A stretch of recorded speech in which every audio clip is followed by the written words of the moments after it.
Hello' বন্ধু বান্ধৱীসকল, মই আহিছোঁ মোৰ এজন লগৰীয়া ঘৰত, বেষ্ট ফ্ৰেণ্ড। আৰু লগৰীয়াজনৰ ঘৰত মোক খানা খাবলৈ মাতিছিলে।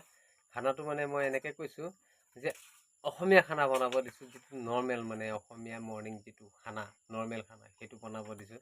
আৰু তেওঁ বনাইছে, আপোনালোকে চাওকচোন, মই দেখুৱাই যাওঁ। এইটো আলু পিটিকা বনাইছে, পাপৰ ভাজিছে, লগত দালি দিছে। আৰু ইমানটো মানে একদম কোনো মা মছলা একো নথকা, গেছ নোহোৱা একদম ধুনীয়া খাদ্য এটা। এইজন মোৰ বন্ধুজনৰ লগত আপোনাৰ চিনাকি। বন্ধুজনৰ নামটো আপোনালোকে জানি লওকচোন। আপোনাৰ নামটো কি কৈ দিয়কচোন।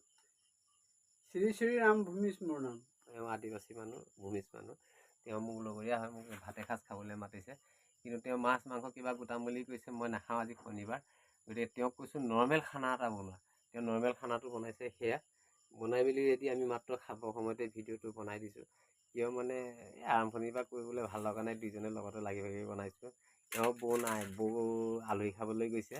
গতিকে আলহী খাই মাকৰ ঘৰলৈ গৈছে, অহা নাই, আহিব আৰু কাইলৈ মানে আহিব চাগে।